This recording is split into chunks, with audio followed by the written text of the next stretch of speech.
हरे कृष्णा। कल मैसेज में लिख सकते हैं, ठीक है, ओके।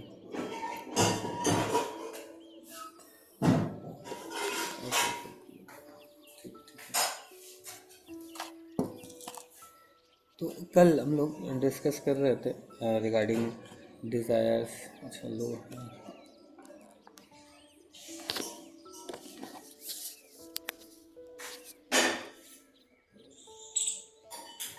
कल हम लोग रिगार्डिंग डिज़ायर्स बात कर रहे थे और इसके विषय में बात कर रहे थे कि कैसे भागवतम और नाम जप, ये दो चीज़ बहुत महत्वपूर्ण है और यही हमारे अंदर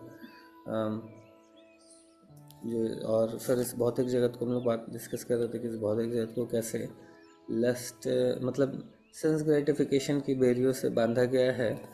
और ये इतने सुंदर बेरियाँ हैं कि अगर गलती से भी खुल जाती है तो हम खुद ही अपने आप को बांध देते हैं कि बंध जाएं हम वापस से, है ना। तो इस तरीके से हम अपने आप को बांध बांध के ऐसा रखे हुए हैं और खुलती है तो दोबारा बांध लेते हैं।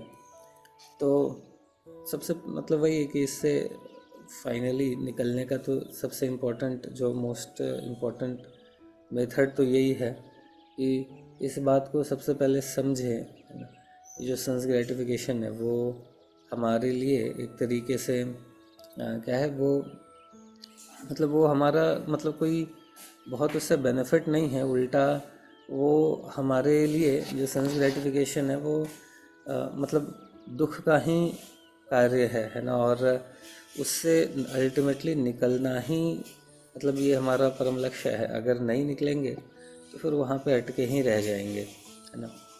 तो जैसे यहाँ पे भी बताया जाता है कि श्रीमद् भागवतम में ये इस चीज़ के विषय में बताया गया है कि जो जैसे प्रभुपाद जी बता रहे थे ना कि जो भी इस भौतिक जगत में है ना है, उनके लिए जो हाईएस्ट प्लेजर है वो क्या है ना, मैथुन। इसके विषय में बताते हैं कि ये सबसे हाईएस्ट प्लेजर है। बट ये एक्चुअली जिसके अंदर भी ये जो लस्ट वगैरह है, ये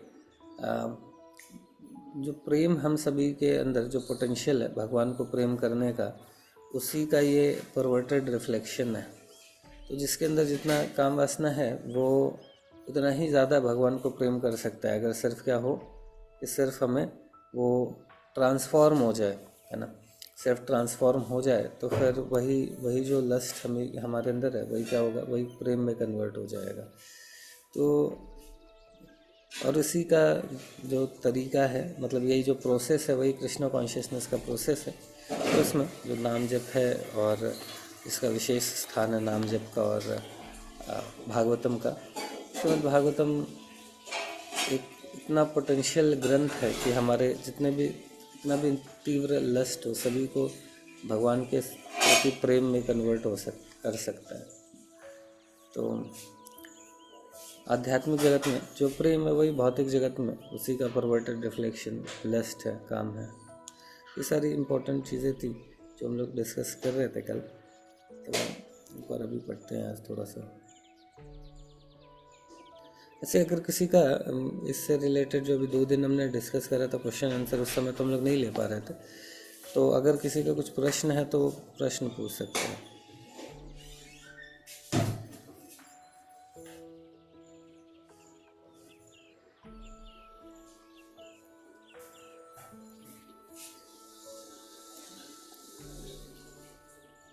अगर किसी का कुछ क्वेश्चन है तो पूछ सकते हैं।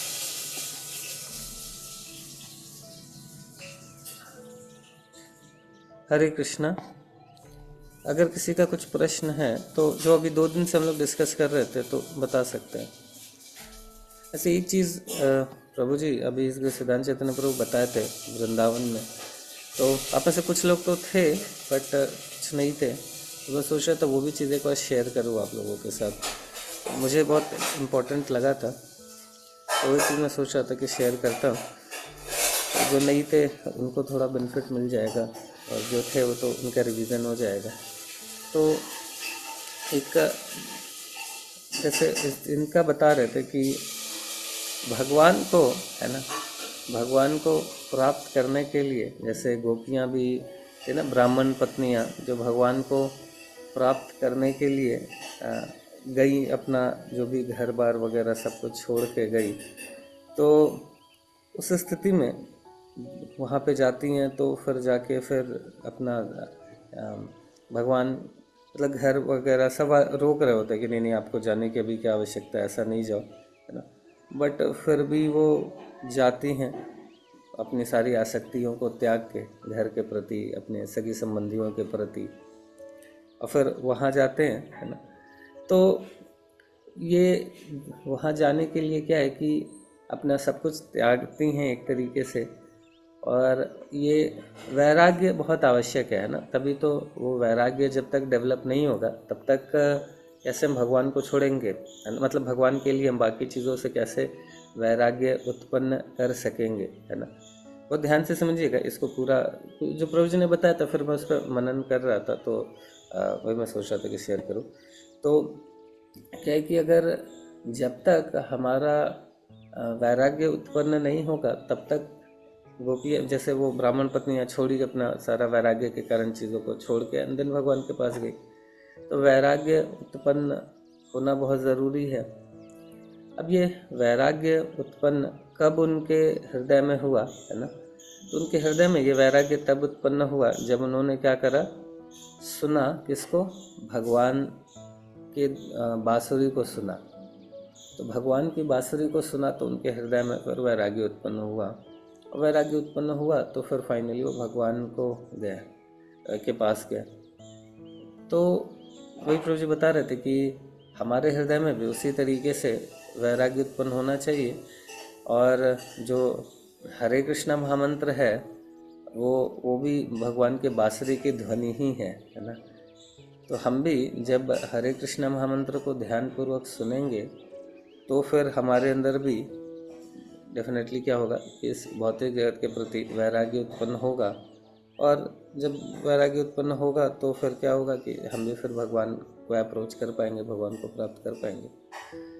अभी ये चीज़ जब मैं मतलब इस पर थोड़ा सा मेडिटेट कर रहा था, तो कई बार ये जो वैराग्य नॉर्मली हम लोग सोचते हैं, तो सोचते हैं कि हाँ वैराग्य, जैसे ही ऐसा सुनते तो लगता है अच्छा घर के प्रति वैराग्य होना चाहिए, या भौतिक जगत के प्रति, जॉब के प्रति, अनेकों चीज़ों के प्रति होना चाहिए।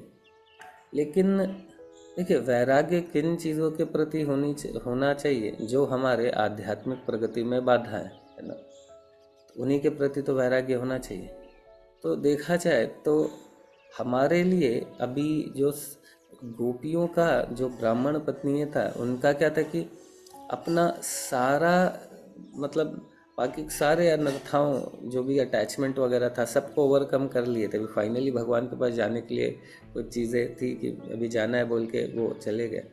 बट हमारे जाने, भगवान को प्राप्त करने के लिए हमें तो बहुत कुछ और छोड़ने की आवश्यकता नहीं है। बट हमारा जो कुछ न कुछ अटैचमेंट्स, वो वास्तव में बाकी चीज़ों से नहीं है। सबसे बड़ा अटैचमेंट तो हमारा, सब किसी का कुछ अलग अलग हो सकता है। किसी का अटैचमेंट उसके सेल्फ ऑब्सेशन से हो, खुद से अटैचमेंट हो। किसी का अटैचमेंट लोभ से हो सकता है ना। किसी का फॉल्ट फाइंडिंग वगैरह से अटैचमेंट हो सकता है। तो प्रैक्टिकली बहुत महत्वपूर्ण है कि हम अपने अटैचमेंट को फाइंड आउट करें, है ना, जो हमारे आध्यात्मिक प्रगति में बाधा है। ये आइडेंटिफिकेशन का जो प्रोसेस है, वो मुझे लगता है, मैं वही सोच रहा था, मुझे लगता है कि सबसे टफ जो है वो मतलब आइडेंटिफाई करना ही है कि वास्तव में मुझे मेरे आध्यात्मिक प्रगति में क्या रोक रहा है।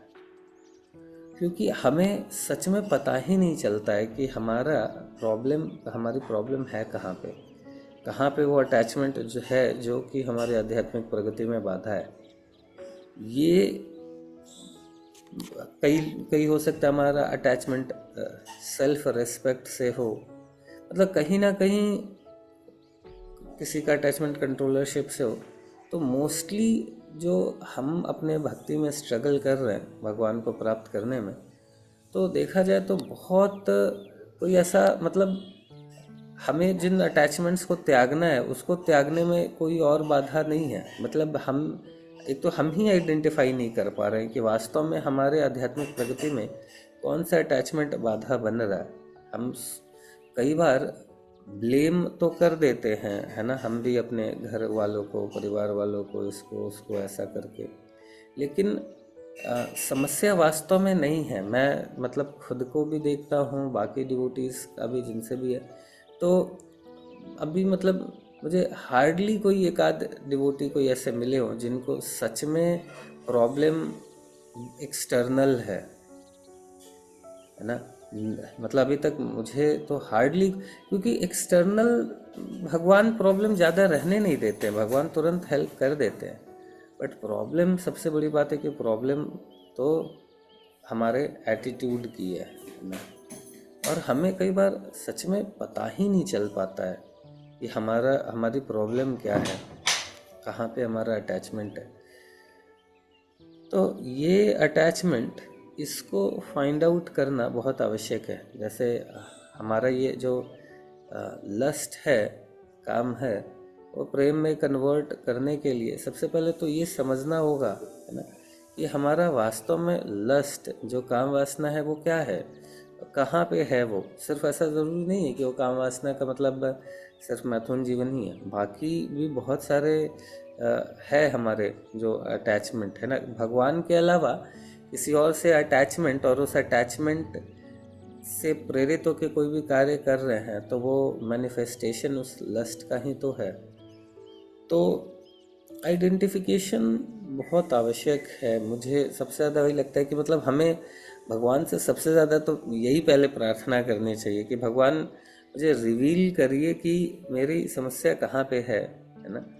क्या मेरे लिए मतलब बिल्कुल पता ही नहीं चलता है। मुझे लगता है कि सबसे ज़्यादा माया का तो प्रभाव यही है ना, कि हमें हमें रियलाइज़ ही नहीं होने देता है कि हमारी गलती कहाँ पे है ना, हमारी गलती कहाँ पे है और कहाँ पे हम गड़बड़ कर रहे हैं। क्योंकि उसको इतना बढ़िया तरीके से हम जस्टिफाई करते हैं ना, इतने सुंदर तरीके से हम जस्टिफाई करते हैं कि हम अपने आप को भी मतलब बहुत सुंदर तरीके से चीट कर लेते हैं।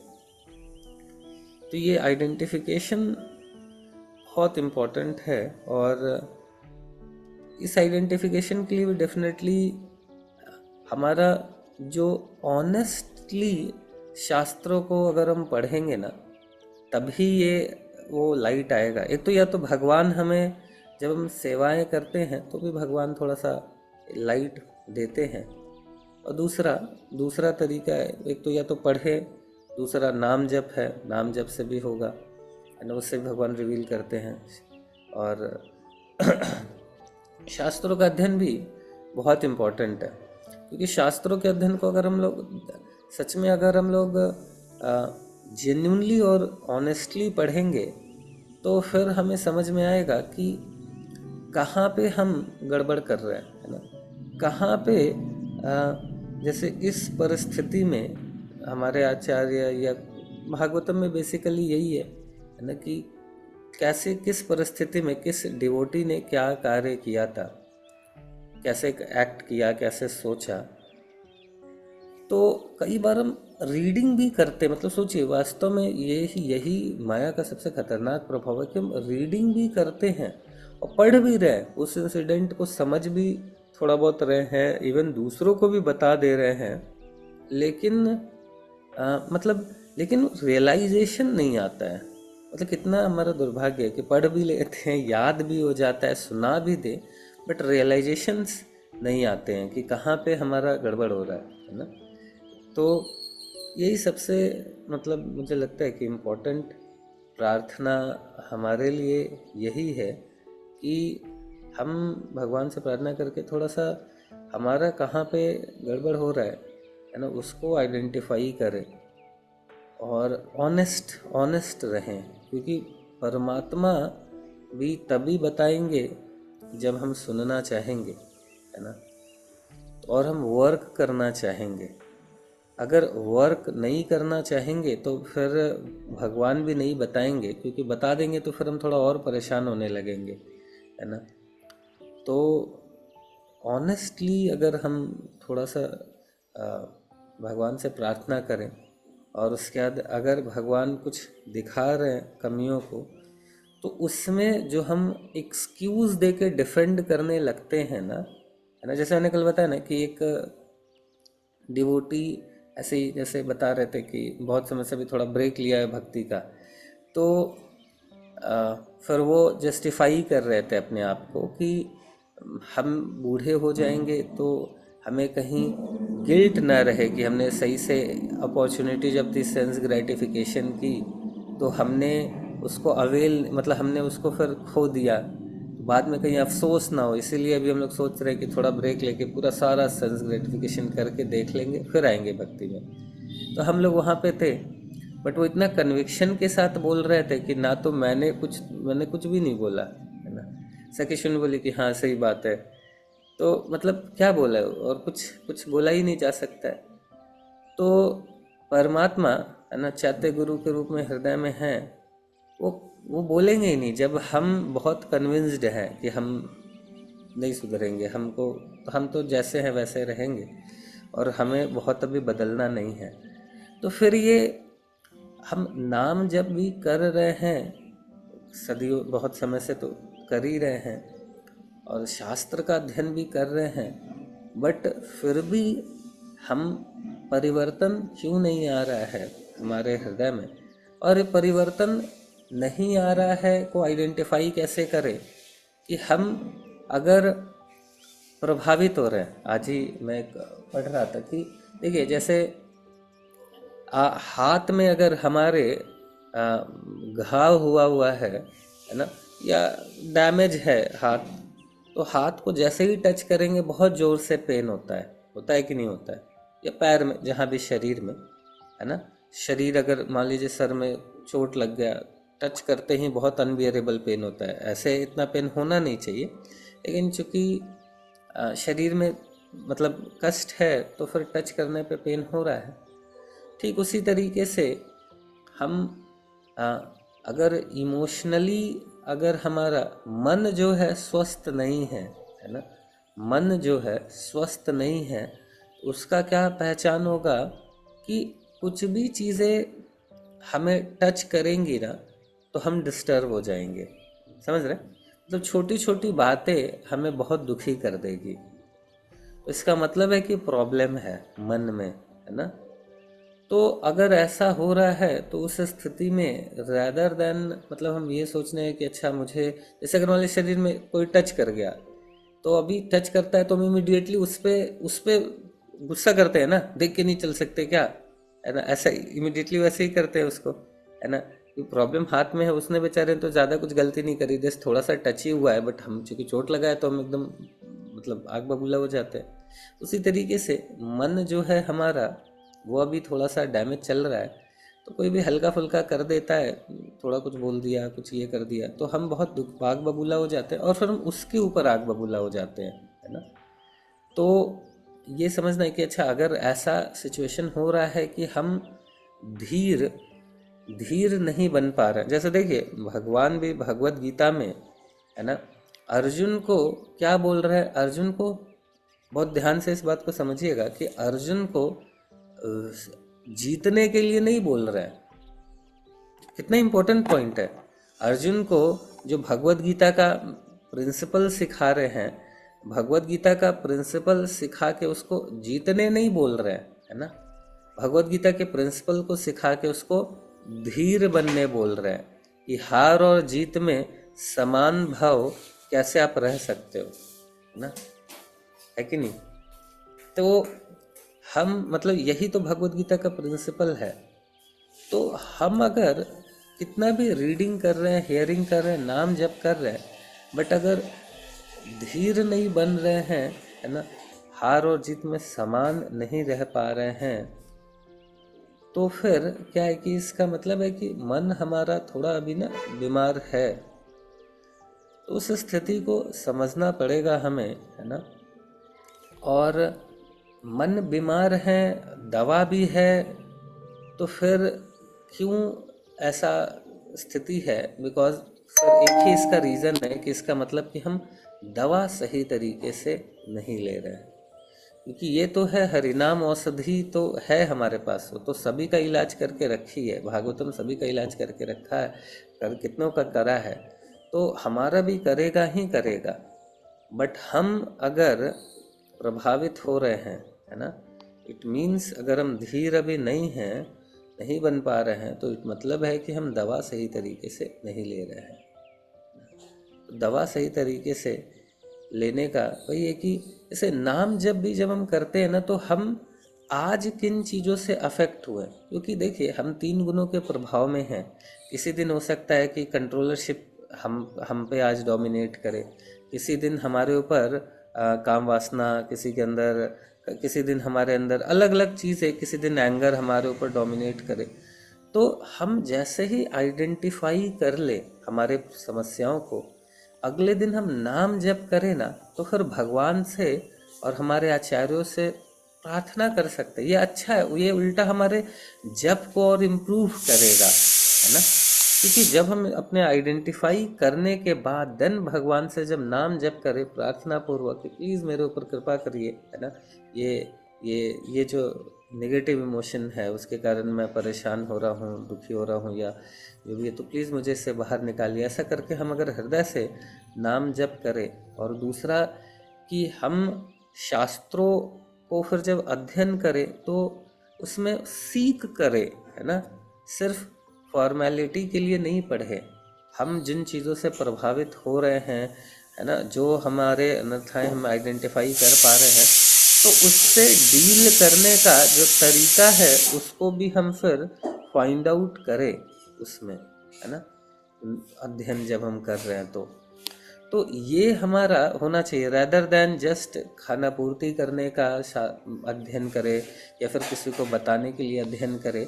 हमें डीप डाइविंग करना होगा स्क्रिप्चर्स में, है ना, और डीप डाइविंग करना होगा कि जो समस्याएं हम प्रभावित हो रहे हैं, इसका मतलब कि जो कुछ अभी मन सही जगह भी, मतलब सही तरीके से अभी स्वस्थ हुआ नहीं है, तो फिर उन चीज़ों को समझे, है ना।